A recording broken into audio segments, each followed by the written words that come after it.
Sejarah dan manusia tidak dapat dipisahkan. Mengapa demikian? Nah, manusia itu layaknya peran utama di dalam pentas drama. Seperti manusialah yang menjadi peran utama di dalam pentas drama. Mengapa demikian? Sebegitu pentingkah peran manusia di dalam konteks sejarah? Dan mengapa menurut Soekarno sejarah itu tidak dapat ditinggalkan? Sejarah adalah ilmu yang kompleks, yang berarti ketika kita mempelajari sejarah, kita akan membutuhkan wawasan yang luas dan memerlukan pemikiran yang kritis sehingga kita mendapatkan pengetahuan yang baru dan yang bermanfaat bagi kita. Di sini yang pertama kita akan membahas tentang etimologi sejarah. Sejarah berasal dari bahasa Arab yang berarti syajaratun, yaitu pohon. Pohon melambangkan asal-usul, pertumbuhan, dan silsilah kehidupan. Dalam bahasa Melayu, kata ini dikembangkan menjadi kata sejarah, yang berarti asal-usul, riwayat, dan kejadian pada masa lampau. Dalam bahasa Inggris, sejarah sering disebut dengan history.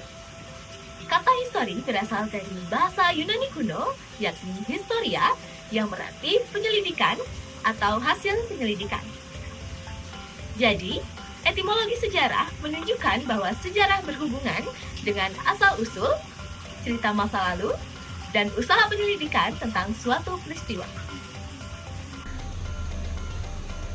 Sejarah bukan sekedar cerita tentang masa lampau, tetapi ada relevansinya dengan masa sekarang. Kita tentu sering mendengar orang mengatakan sejarah terulang. Hal ini menunjukkan bahwa peristiwa yang terjadi di masa lalu dapat terjadi lagi di masa sekarang. Meskipun tidak persis sama, tetapi memiliki pola yang sama. Solusi atas permasalahan yang terjadi pada masa lalu dapat digunakan atas permasalahan yang terjadi di masa modern ini.